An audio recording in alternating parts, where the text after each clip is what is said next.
chicos y chicas, ¿qué tal? Bienvenidos a un nuevo vídeo. En esta ocasión vamos a estudiar un poquito de una forma un poquito rápida lo que es la pintura en la época del gótico.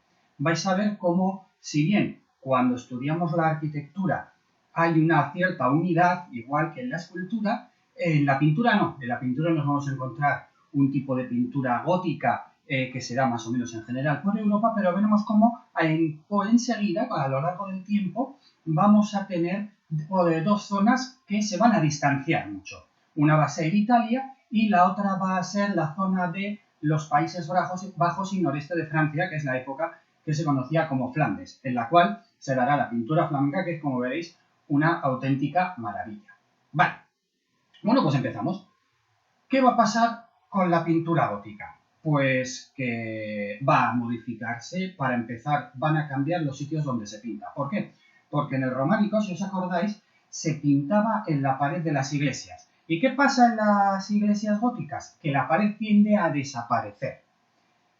Hemos visto, cuando hemos estudiado en la arquitectura, que ya la fuerza del edificio no reside en el grosor de los muros, sino que reside en estar bien elaborados y en que todas las cargas del edificio bajen a través de los pilares, contrafuertes, etc. Por lo tanto, ya no se necesita el muro. El muro puede ser adelgazado e incluso puede ser suprimido y sustituido por vidrieras. Bueno, pues si no tenemos muro no podemos tener pintura en los muros. ¿Qué va a pasar? Pues que vamos a tener pintura en otros muros quizás un poco diferentes. Por ejemplo, ¿dónde vamos a tener pintura? En los muros de los claustros. Aquí a mi espalda tenéis el claustro de la Catedral de Pamplona, dos imágenes. En este año de 2020 se ha terminado la reforma y restauración de los claustros y se ha procedido a colocar unas copias de los murales que estaban puestos en su momento. Siguen los originales en el Museo de Navarra, pero, por ejemplo, este del árbol de Jesé o este de Saint-Diacent, del sepulcro de Saint-Diacent, se han colocado unos facsímiles de tal manera que podemos disfrutar de lo que en el siglo XIV se podía disfrutar también en el claustro. Así que, como veis, en los claustros sí que algo se mantiene. ¿Dónde más se va a mantener? Pues, por ejemplo, en los palacios. En los palacios y edificios civiles. Pero en los palacios y edificios civiles ya no vamos a ponernos a ver vidas de santos y escenas religiosas, sino que lo que va a ocurrir es que aumentarán el número de escenas de caballería, de escenas de historia. Por ejemplo, aquí tenemos una imagen de la conquista de Mallorca por Jaime I. Entonces, Jaime I, una vez que conquista Mallorca, lo que quiere es que todo el mundo lo sepa y quiere hacer alarde de lo que ha logrado. Así que en el palacio lo que hace es pintar un mural contando esa historia. Este es aproximadamente de 1285-1290, finales del siglo XIII, pero como veis ya tenemos aquí una variación. Fijaos cómo ya no es la vida de Cristo, la vida de la Virgen o de los santos, sino que lo que tenemos aquí es al rey en una tienda de campaña, en una especie de zona arbolada con unos montes, de una forma muy geométrica, muy poco naturalista todavía, pero ya va variando mucho la cosa. A lo largo de una serie de escenas, en este mural nos contará esa conquista de Mallorca. ¿Dónde vamos a encontrar también pintura? En los libros. Enseguida veremos cómo los libros miniados, el minio con el que se fabricaba la pintura, de ahí viene la palabra miniatura, van a seguir funcionando, van a seguir fabricándose. De la misma manera que ocurría en el románico. Bueno, no exactamente de la misma manera porque va a empezar a haber una serie de variaciones que veremos enseguida. ¿Qué más vamos a tener? Vamos a tener pintura sobre tabla. Vamos a ver cómo, al no poderse pintar en las paredes, van a aparecer una serie de nuevos soportes. Van a aparecer la pintura que se crea para retablos, para altares, para dípticos y trípticos, toda una serie de nuevos materiales sobre los que el pintor tendrá que aprender a funcionar.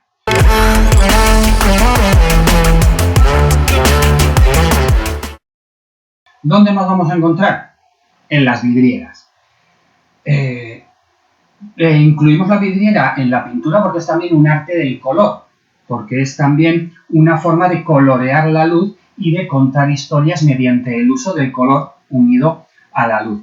Recordad cómo vimos cuando estábamos estudiando la arquitectura que la iglesia gótica, la catedral gótica, nos quiere hacer llegar al paraíso a través de la luz coloreada. Esa luz coloreada se iguala a Dios. ¿Vale? Dios está representado por esa luz irreal, por esa forma de luz que nos llega de una forma que no es la natural. Bien, ¿cómo funcionan las vidrieras? Vamos a explicar un poquito cómo se hace. Lo primero que tenemos que hacer es crear un boceto. Hacemos un bocetito de lo que queremos dibujar, pues queremos contar tal historia, así que hacemos un bocetito que será aprobado por el maestro de obras o por la persona encargada. Una vez que tenemos ese boceto, se pasa ya a un cartón que está hecho a tamaño real. De tal forma que tendremos un cartón del tamaño que vaya a tener esa vidriera a tamaño real y lo vamos dibujando y marcando un poquito cómo van a ser los colores. Una vez que ya tenemos hecho eso, lo que realizamos es el proceso de emplomado y envidriado. Emplomado es el colocar una serie de hilos gruesos de plomo que serán los que mantengan sujetos unos vidrios, unos cristales junto a otros, ¿vale? Es como hacer el dibujo pero con plomo. Y una vez que tenemos hecho eso, lo que hacemos es cortar el vidrio coloreado y colocarlo, encajarlo en esos huecos. De esa manera ya tenemos la vidriera. Esas son unas vidrieras más básicas. Posteriormente lo que se va a hacer es pintar sobre ese cristal coloreado de tal forma que, como podéis ver aquí en las caras, aunque es un solo vidrio de un solo color, hemos pintado el rostro de lo que se llama grisalla. La grisalla es pintar en tonos grises y negros. De esta manera tenemos un coloreado sobre el propio cristal que nos va a dar muchos más detalles y matices.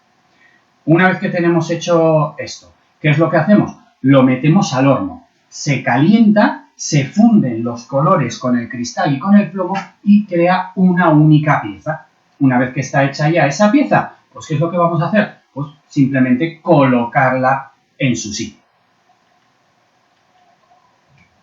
Así como se cree, ¿dónde empiezan a crearse este tipo de vidrieras que podríamos llamar góticas? Bueno, pues vamos a tener, por ejemplo, en catedrales como la de Le Mans o Poitiers, que empiezan a tener unas vidrieras que ya podríamos calificar como góticas.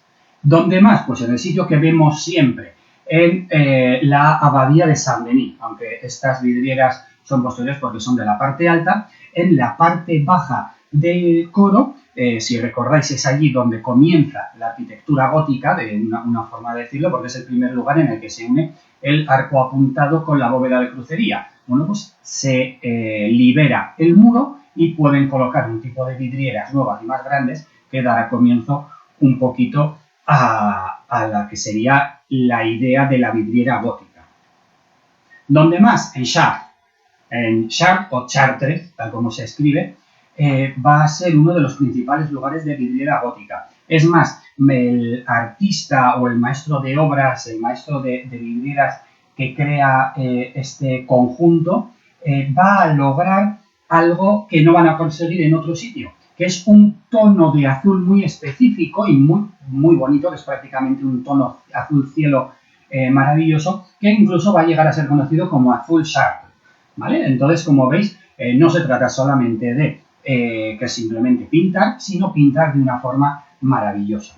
En Chartres también van a destacar los rosetones, que son esas vidrieras circulares que se colocan, por ejemplo, en las partes altas de lo que serían los testeros de en las partes más altas de las entradas, de los pórticos o en determinadas otras zonas. Muchas veces hacen referencia a la Virgen, como podemos ver aquí, por el hecho de que, bueno, rosetón viene de rosa y a la Virgen pues se le suele igualar con las flores, etcétera, ¿vale? Toda la Catedral de Chartres va a tener un único programa iconológico, un único programa iconográfico que va a hacer referencia a un mismo tema, de tal forma que todo lo que vamos a ver pintado mediante vitrales en Chartres va a hacer una única referencia, nos va a estar contando una misma historia o va a estar haciendo referencia a una misma idea. Después de Chartres, otro de los lugares principales donde vamos a encontrar un programa y una utilización brutal de las vidrieras es en la Sainte-Chapelle.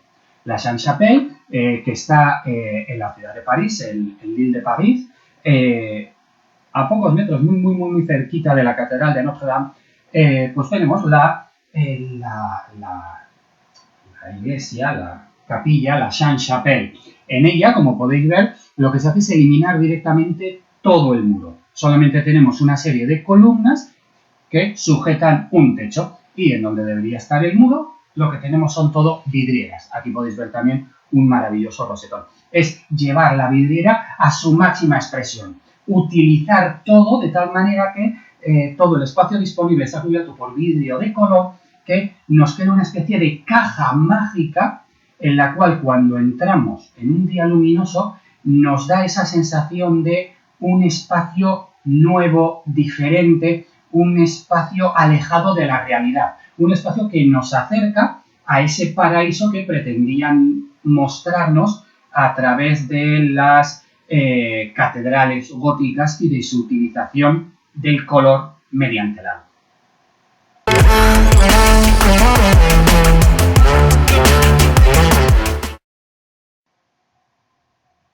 ¿Qué más vamos a encontrar en el arte del color del gótico? Miniaturas. Miniatura, aunque nosotros tenemos la referencia de que miniatura es algo muy pequeñito, viene de las pinturas, los dibujos, la iluminación, la decoración de los libros. Esos libros se utilizaba como aglutinante para poder realizar la pintura un mineral llamado minio. Entonces, a través de ese minio, se conocieron como miniaturas esos dibujos pequeñitos que estaban en los libros y a partir de ahí pues llega hasta nosotros esa idea de miniatura como algo pequeño.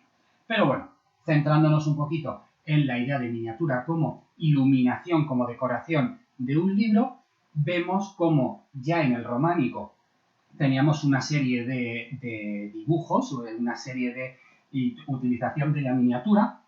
Aquí veis como tenemos un dibujo, tenemos aquí a la Virgen, parece ser, y ahí tenemos a uno de los Reyes Magos ofreciéndole, seguramente parece Melchor, ofreciéndole oro. Bueno, pues ya teníamos una utilización de la miniatura en el románico, pero en el gótico va a aumentar mucho la compraventa de libros y la utilización de libros miniados, libros historiados. ¿Por qué?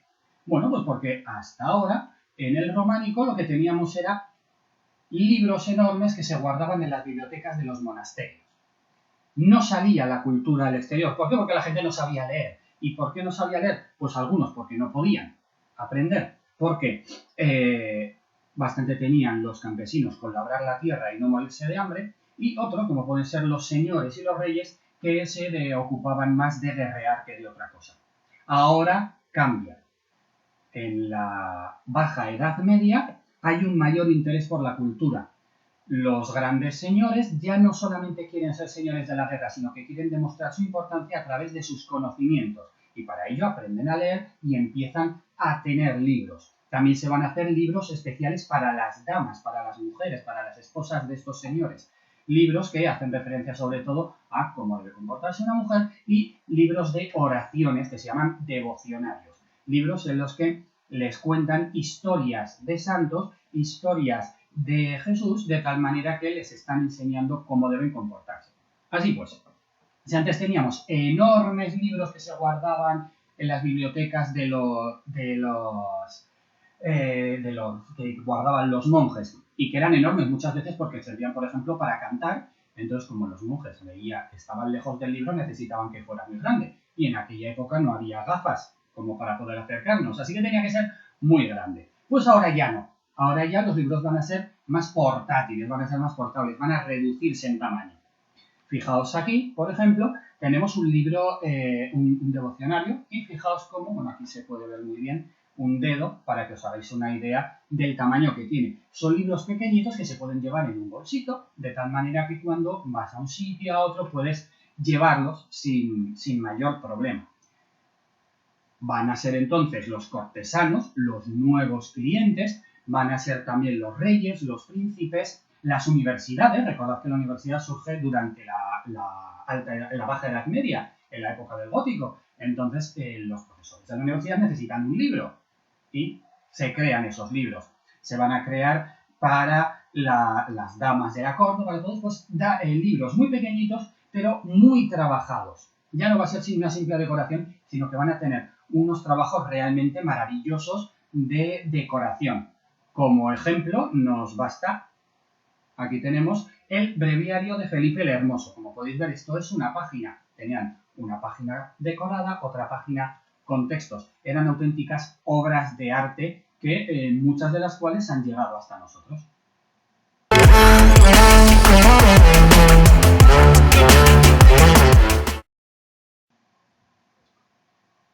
¿Dónde más vamos a encontrar pintura? Pues la pintura que más o menos conocemos nosotros como tal. Ya no vamos a hablar de vidrieras, no vamos a hablar de algo escrito algo pintado o dibujado en un libro, sino la pintura. Si antes hablábamos de pintura sobre el muro, ahora lo que se va a hacer fundamentalmente es pintura sobre tabla.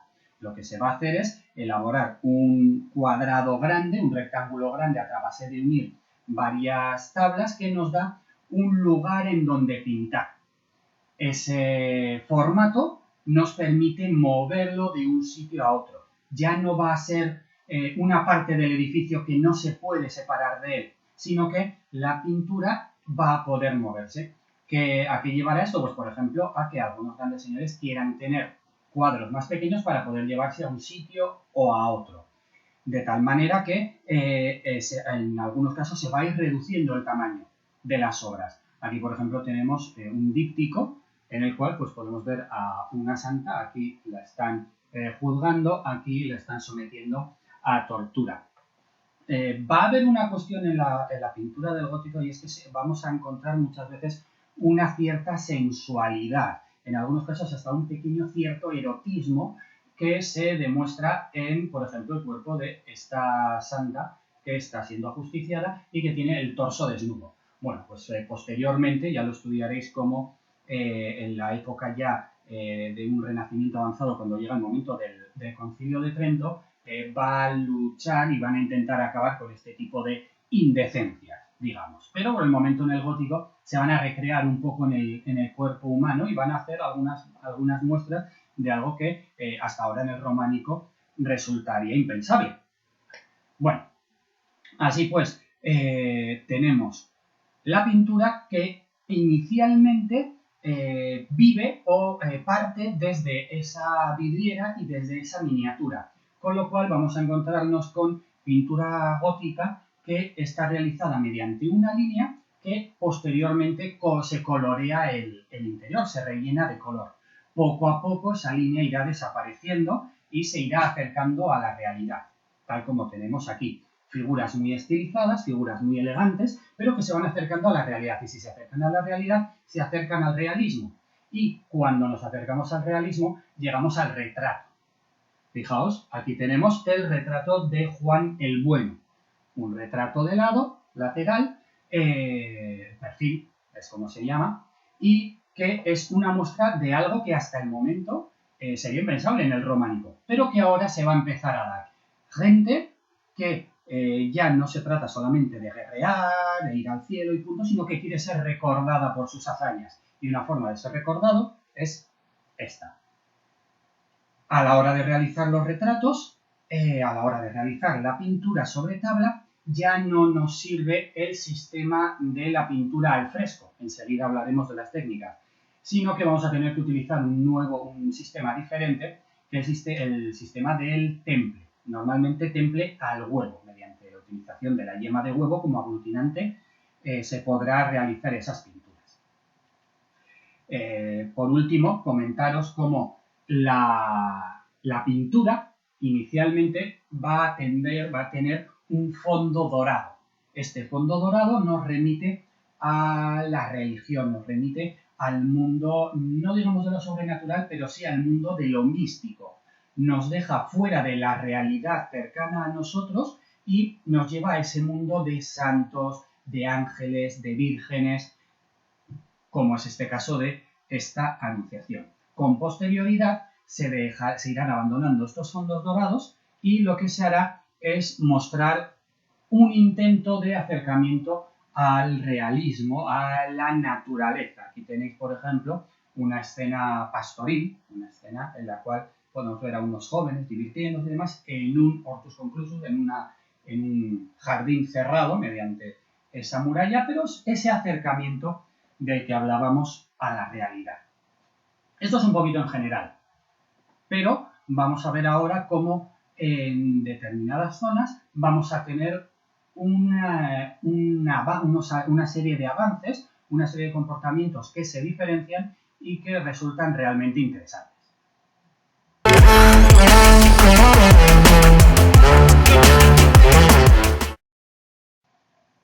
Vale, vamos a estudiar a Italia y lo que va a ocurrir en Italia. Y lo primero que tenemos que hacer es ponernos en el momento. Y el momento en el que nos encontramos es el año 1204, comienzos del siglo XIII, cuando se produce el saqueo de Constantinopla por los cruzados. Los cruzados se están dirigiendo en teoría a Tierra Santa, llegan a Constantinopla, hay una serie de problemas, digamos, una serie de malentendidos, dimes y diretes, y al final los cruzados acaban saqueando la ciudad de Constantinopla. ¿Qué va a provocar esto? Pues que, por ejemplo, a Italia lleguen un montón de obras de arte que han sido saqueadas, robadas, en Constantinopla. Sobre todo la zona del Véneto, Venecia y demás van a llegar. Por ejemplo, en la catedral de San Marcos, en la Basílica de San Marcos, en lo más alto, hay 4 caballos de bronce impresionantes, pues que directamente fueron robados en Constantinopla y trasladados hasta Venecia. Bueno, pues al igual que esos caballos de bronce, un montón de obras de arte van a llegar a Italia y van a influir a los pintores italianos. Les van a influir en esa forma que es lo que se dará a llamar la maniera greca, la manera de los griegos. Constantinopla, capital del Imperio Romano de Oriente, muy cercano a Grecia y que se les debe conocer de esta manera, los griegos, los grecos, y de ahí, de esos formatos, influirán y serán conocidos como maniera greca. ¿Y cuál es esta maniera greca? Bueno, pues una muy parecida a lo que serían los iconos bizantinos. Unas caras, unos rostros, unos gestos totalmente hieráticos, muy esquemáticos, muy geométricos, figuras muy rectas, muy serias, muy sin movimiento. Por ejemplo, el que tenemos aquí. Aquí tenemos a San Francisco de Asís. A San Francisco de Asís ya lo estudiamos cuando veíamos la arquitectura. Estuvimos viendo la importancia que tenía.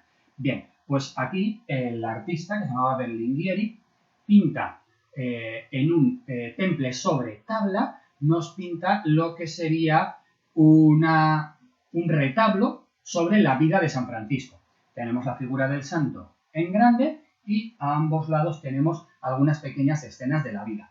Fijaos que fondos dorados, no nos intenta mostrar un realismo ni siquiera en los fondos, si nos habla de la naturaleza, aquí estas montañas, esto, no, esa es lo que sería la maniera greca. ¿Qué más tenemos? Pues lo que se llaman las tábulas sagomatas. Tábulas sagomatas significa tabla cortada en italiano, se le conoce de esta forma. Y son crucifijos que tienen en los bordes de las esquinas una serie de cuadros para poder incluir, en este caso, a la Virgen, incluir a San Juan, etc. Y son unas tablas que están cortadas con la forma de la cruz, sobre las cuales se pinta al temple el cuerpo de Cristo. Bueno, pues en esas tábulas sagomatas, en esos crucifijos, seguimos teniendo ahí esa maniera greca. Tenemos el cuerpo de Cristo, normalmente nos está mostrando un poco el dolor, pero no de una manera muy marcada, sino va de una forma bastante geométrica. Tenemos ese fondo que está marcado aquí como si fuese una tela, etc. Bueno, pues este crucifijo, que está realizado por un artista llamado Giunta Pisano, es muy distinto, aunque parezca muy parecido, a este. Llegamos al Trecento. ¿Os acordáis que antes estábamos hablando a partir del año 1204, el momento del saqueo de Constantinopla? Esa época en Italia se conoce como el Duecento, el 1200. Pues ahora estamos en el Trecento, en el 1300, siglo XIV. En este momento tenemos un artista que va a ser el germen de la revolución. Ese artista se llama Cimabue y pinta este Cristo. Me pongo en medio. Si volvemos hacia atrás y comparamos los dos, este de Giunta Pisano y este de Cimabue, en principio puede parecernos que son muy parecidos. Nos puede dar esa sensación. Pero empezamos a tener una serie de diferencias. Por ejemplo,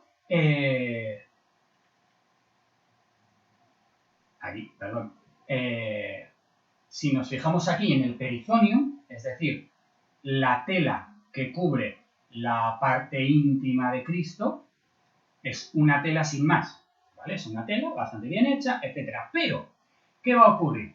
Fijaos la diferencia que hay con esta de aquí pintada por Cimabue. Aquí fijaos cómo la tela se transparenta. No es una tela gruesa, es una tela muy fina que crea transparencias. Y a través de ella se intuye, se transparenta ligeramente el cuerpo de Cristo. Estamos nuevamente en una búsqueda de la realidad mucho mayor. Estamos buscando mostrar un poco más el cuerpo humano. Esto va a ser una revolución. Esto va a ser un cambio enorme que se da, pues, en este caso, a través de Cimabue. Otra revolución de Cimabue va a ser la búsqueda de la tercera dimensión. Buscar mostrar la profundidad. Todavía falta mucho tiempo hasta que Brunelleschi haga una serie de dibujos en Florencia en los cuales crea la perspectiva focal, la idea de un punto focal de un lugar hacia el que tienden todas las líneas. Cuando Brunelleschi realice estos dibujos, será ya un descubrimiento enorme y podremos realizar dibujos que matemáticamente se acoplen de forma que realmente nos dé esa sensación de profundidad. Aquí todavía no tenemos eso, pero sí que está intentando dar una cierta sensación de profundidad. Hasta ahora no, hasta ahora las figuras se apelotonaban unas junto a otras y ya. Aquí no. Aquí, Cimabue sí que está intentando dar esa sensación. Además, Cimabue va a estar intentando dar una cierta sensación de tristeza, mostrar esos sentimientos. Después de Cimabue llega el que se considera la bisagra, el que se considera prácticamente quizás el primer proto-renacentista, que es Giotto di Bondone. Este enorme artista revoluciona todo. ¿Por qué? Bueno, para empezar, fijaos la diferencia que hay entre estas figuras y estas, aunque quizás no tanto con estas, pero sí con esta. Es un Cristo muy estilizado, muy alargado, una figura que se ve muy alargada y muy delgadita. En cambio aquí las figuras son mucho más rotundas. Empieza a parecerse ligeramente a una cierta corporeidad que se acerca también a lo que en escultura empezará a hacer Klaus Schluter. Podéis ver el vídeo de la escultura románica para recordar quién era Klaus Schluter. Bueno, pues aquí Giotto va a hacer esto y no solamente va a hacer esto, sino que fijaos cómo está intentando mostrar la realidad, la tercera dimensión, la profundidad a través del claroscuro, a través de los distintos tamaños que van a tener los edificios, de tal forma que nos está intentando mostrar esa profundidad y esa lejanía. Aquí tenemos, aquí es la vida de San Francisco, nuevamente recordad San Francisco de Asís otra vez, y es el milagro de la expulsión de los demonios de la ciudad de Arezzo. Aquí, en cambio, no tenemos ese intento de mostrar la tercera dimensión, pero porque es muy interesante, lo primero, porque fijaos la rotundidad, la fuerza, la corporeidad, se nota el cuerpo. Es un cuerpo que ocupa un espacio, todos ellos. Y no solamente eso, sino que nos está mostrando la emoción. Ya no son cuerpos que tienen una cara un poquito más alegre, un poquito más triste. Aquí están llorando de emoción. Fijaos aquí el cuerpo de Cristo muerto, con estos aquí llorando, tapándose la cara. Los ángeles, esos ángeles que están ahí, parecen como querubines, y que están destrozados, llorando a lágrima viva y con unas caras que realmente mueven a la pena. Bueno, pues eso es lo que hace Giotto. Busca el mostrar esas emociones. Ya no es simplemente que digas, ah, sí, está llegando, sino que realmente te conmueva. Este va a ser el gran cambio que va a revolucionar la pintura en Italia y que será la precursora de lo que posteriormente estudiaremos en el Renacimiento.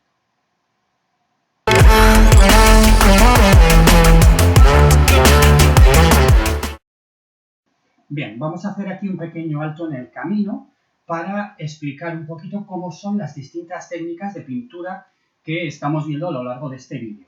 Hasta ahora hemos visto el fresco y hemos hablado también del temple. Nos queda por ver el óleo, que lo estudiaremos ahora cuando veamos el arte flamenco. Pero creo que es interesante que entendáis realmente cómo funcionan. Empecemos por el fresco. El fresco se utiliza para pintar sobre una pared. Lo que significa fresco es porque lo que se hace es pintar sobre una capa de encalado blanco.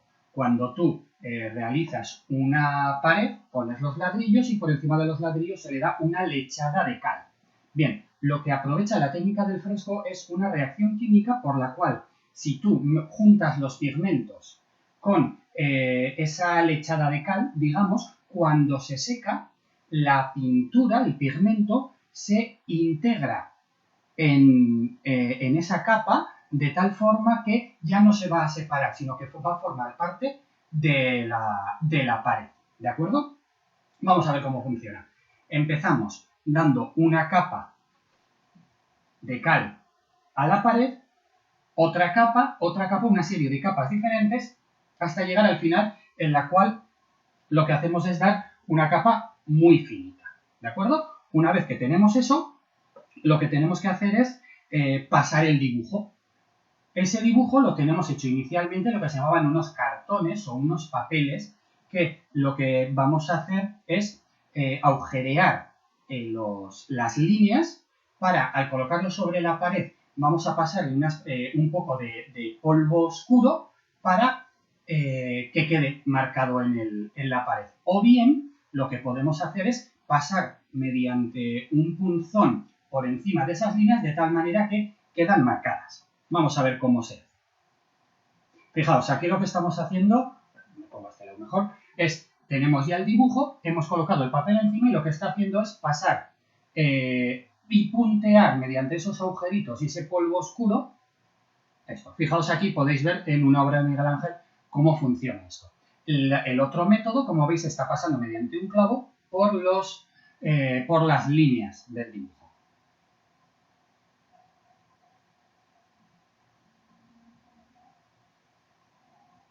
¿Veis? Otro ejemplo de Miguel Ángel. Una vez que lo tenemos, ya se hace el dibujo por encima, se va a marcar. Este dibujo se suele llamar sinopía. Una vez que hemos hecho eso, normalmente lo que se hace es, en un buen fresco, se le da otra capa muy finita por encima, que es lo que se llama la capa de intonaco, de tal manera que tapa prácticamente en su totalidad la sinopía y a partir de ahí se empieza a dibujar. Bueno, pues aquí ya habría pasado esa capa de intonaco y aquí está pintando. ¿Cuál es la característica principal del fresco? La rapidez que exige de pintura. ¿Por qué? Porque la lechada de cal, se seca muy rápido. Y una vez que se seca ya no se puede volver a pintar. Habría que retirarlo y volver a hacerlo. Esto nos va a llevar a la creación de las giornatas, que es lo que veremos ahora. Entonces veis cómo está pintando con una cierta rapidez y veis cómo lo que hace es, está pintando con un pincel normalmente y los pigmentos, lo que da color, se ha mezclado con una nueva, con cal y agua, de tal forma que tenemos esa pintura que se va a unir. Sigue ahí dando esas últimas pinceladas en la jornada y fijaos cómo en la parte de abajo tenemos aquí esta marca. Eso es porque por debajo de esta marca no está hecha la lechada última de cal. Fijaos lo que está haciendo ahora. Ha acabado el día, se ha pasado y lo que hace es retirar los bordes antes de volver a dar una nueva lechada de cal, tal como viene aquí en el dibujo. ¿Por qué? Para que quede bien marcado, para que no se noten tanto las marcas de dónde está esa diferencia. Si hubiese dado toda la capa de cal el mismo día y no le da tiempo a pintar, toda esa otra capa estaría ya seca y ya no podría pintar encima. Eso es lo que son las giornatas. Las capas de cal, aquí tenéis, que se dan y se pintan en un solo día. Una vez que ya está pintado eso, hay que volver a dar otra capa de cal, como ha hecho aquí, en la parte de abajo, y seguir pintando hasta ya terminar. Una vez que el fresco se seca, esos pigmentos forman parte ya de la pared. Pierden un poco del brillo y de esa fuerza que tiene el color en sí, por eso hay veces que se le da barnices o se le da unos pequeños retoques al seco, sobre todo en algunos tonos de azul. Pero bueno, eso ya son otras cuestiones. Aquí, como veis, lo principal con lo que quiero que os quedéis es con la forma en que se utiliza el fresco. Mezclar el pigmento con agua y cal y darlo sobre una pared que todavía está húmeda. Cuando se seca, la pintura forma parte ya de la pared. Eso es el fresco. Siguiente forma. El temple al huevo. Bien, cuando hacemos el fresco mezclamos los pigmentos con un aglutinante que es la lechada de cal. Ahora lo que vamos a hacer es mezclarlo con yema de huevo, que es una emulsión natural. Es decir, una mezcla de elementos grasos y acuosos perfectamente estabilizados. Al mezclarlo con los pigmentos nos dará una pintura de una gran calidad. ¿Y cómo lo hacemos? Pues de la siguiente manera. Fijaos cómo lo que hacemos es cascar el huevo y desechar la clara. Nos vamos a quedar únicamente con la yema, de la cual eliminaremos la membrana que la mantiene unida y nos quedaremos solamente con el líquido que hay en el interior. Una vez que tengamos hecho eso, lo que haremos será, con los pigmentos molidos de una forma muy fina, lo mezclaremos con agua y lo juntaremos con la yema. Bien, fijaos cómo cogemos aquí la yema y la vamos a pinchar con mucho cuidado. Y nos quedamos así con el contenido de la yema. Como os decía, ahora cogemos los pigmentos, en este caso azul, y los vamos a mezclar con un poquito de agua. Normalmente, actualmente, en la actualidad se utiliza agua destilada. Antiguamente se podía utilizar agua hervida, por ejemplo. Se mezcla con un poquitín hasta hacer una pasta que mezclaremos con la yema. En ocasiones también se mezclaba con un poquito de aceite, que veis ahí arriba, para facilitar la utilización. Veis cómo aquí está mezclándolo, está haciendo esa pasta, y ahora lo que va a hacer es mezclarlo con la yema para poder utilizar esta pintura. De esta manera obtenemos una pintura con un gran poder cubriente. Va a poder cubrir muy bien lo que tiene debajo, lo que nos va a dar una gran calidad, aunque va a tener sus pequeños problemas, va a tener sus pequeñas limitaciones que se subsanarán después. ¿Veis cómo ha cogido un pelín de aceite? Está terminando de hacer la mezcla y lo utilizará ahora. ¿Cuál es el problema que tiene el temple? Y es que hay que utilizar siempre unas capas muy finas, porque si se hacen unas capas más gruesas, al secarse se pueden resquebrajar. Además, si utilizamos la pintura al temple sobre un elemento que se pueda mover o estirar, también se nos resquebrajará. Con lo cual, el temple lo tenemos que utilizar en un lugar que vaya a ser rígido, como por ejemplo una tabla. Aquí tenéis cómo se está utilizando el temple, cómo está haciendo esos trazos, que dan un gran poder de cubrimiento. Vale, pues como decíamos, tenemos este problema con el temple. No se puede utilizar en superficies que se puedan mover demasiado, que puedan ensancharse o no. Y el otro problema que tenemos es, es que tiene un gran poder de cubrimiento, lo cual nos va a dificultar realizar lo que se llama veladuras, es decir, capas muy finas que resultan translúcidas y que se mezclan con lo que tiene debajo. Esto se solucionará con la invención del óleo, que está atribuida a un pintor llamado Jan van Eyck. Los hermanos Huber y Jan van Eyck, pintores flamencos, como veremos enseguida, se les atribuye la invención del óleo, en el cual ya no se mezcla la pintura con la yema de huevo, sino que se mezcla con aceite, normalmente aceite de linaza, que es aceite de semillas de lino, aunque en ocasiones se puede utilizar con otros aceites diferentes. Por ejemplo, Goya, Francisco de Goya, durante la Guerra de la Independencia de España con Francia, ante la falta, la escasez de aceite de linaza, utilizaba, por ejemplo, un aceite de nuez, un aceite de mucha peor calidad, pero que le permitió seguir trabajando. Vale, ¿cómo funciona la pintura sobre tabla al óleo? Lo primero que tenemos que hacer es, la tabla tiene que estar preparada, perfectamente lijada, y la vamos a cubrir con una capa de una especie de lechada de cal muy finita, una cola parecida a la cola de carpintero actual, que va a ser la base sobre la que pintaremos. Aquí están realizando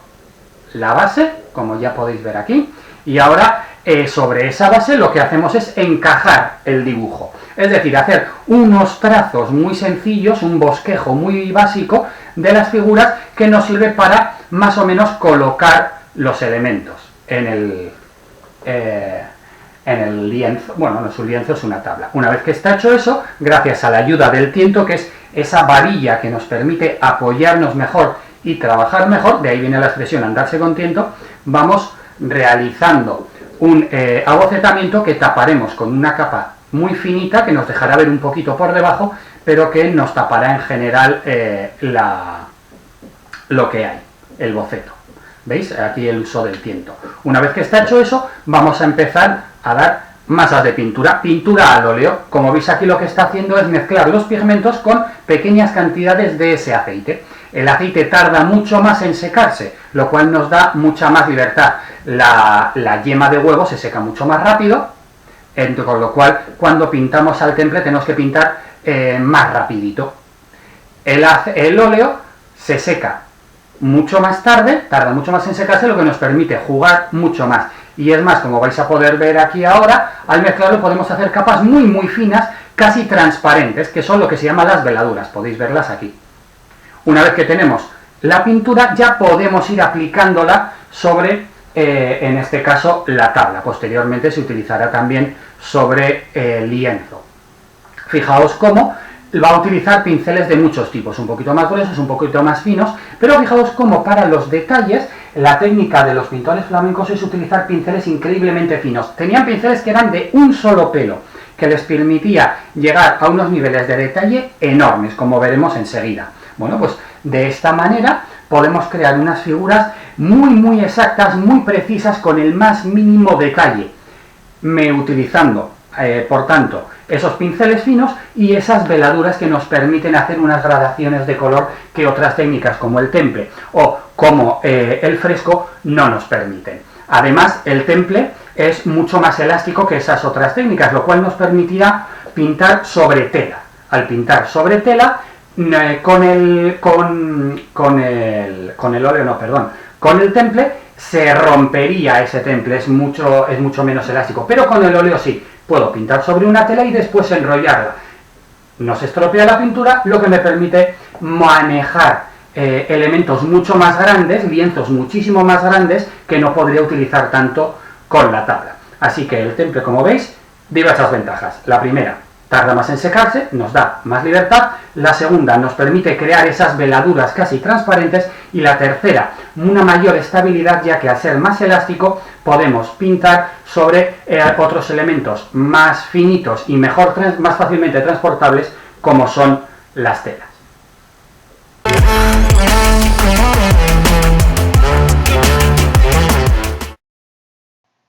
Bien, fijaos qué diferencia. Estamos en Flandes. Y esto también se considera una pintura gótica o ya protorrenacentista. Son esos pintores de esta época del gótico bajo medieval, que fijaos que nada tiene que ver en sí con el arte que hemos visto hasta ahora, sobre todo el arte que vimos al principio. Van a ser pintores que viven en una zona muy específica, que es la actual Benelux, Bélgica, Holanda, Luxemburgo y el noreste de Francia, en dos focos principales. Uno va a ser la ciudad de Brujas, el otro va a ser la ciudad de Tournai. Y van a ser una serie de pintores que, gracias al uso de la nueva técnica, que es la pintura al óleo, que acabamos de estudiar, les va a permitir alcanzar un nivel de detallismo y realismo imposible de lograr hasta ahora. De tal manera que nos van a mostrar unos cuadros que realmente resultan excepcionales y total y absolutamente novedosos.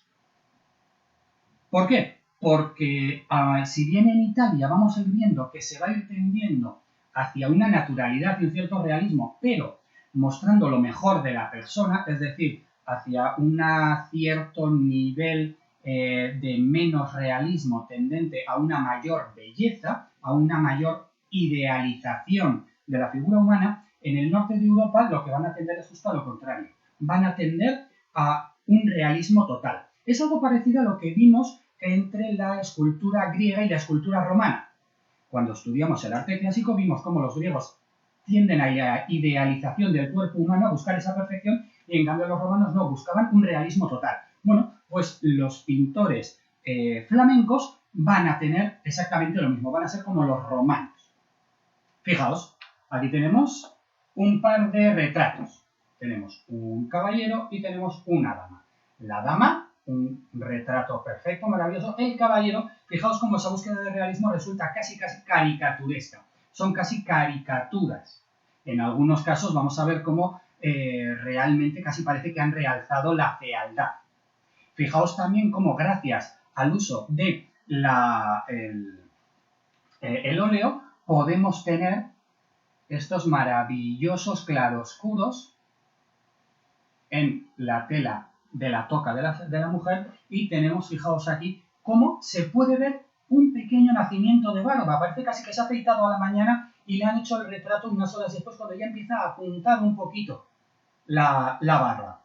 Fijaos en estos claroscuros. Todo esto es gracias a la invención de la pintura al óleo. Con el temple es mucho más difícil, es casi imposible poder realizar este nivel de realismo, este nivel de detallismo. Otro detallismo que vamos a encontrar, otra característica que vamos a encontrar entre los pintores flamencos, va a ser un acercamiento a la naturaleza.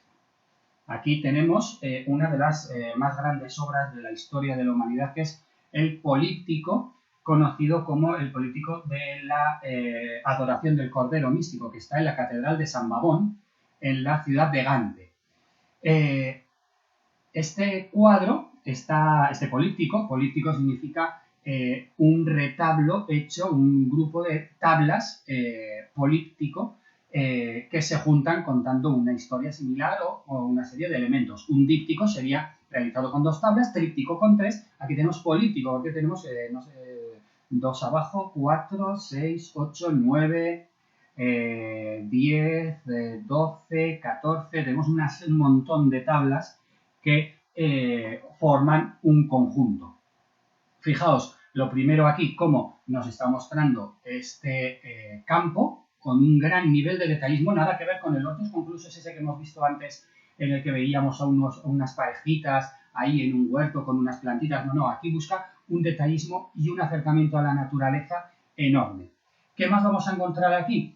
Vamos a encontrar el uso de la grisalla. ¿Os acordáis? He hablado de la grisalla cuando hemos visto las vidrieras y hemos visto que teníamos el vidrio y cómo pintaban en blancos, negros, grises el dibujo. Bueno, pues aquí utilizamos la grisalla para simular la creación, una obra hecha en piedra, pero que está pintada.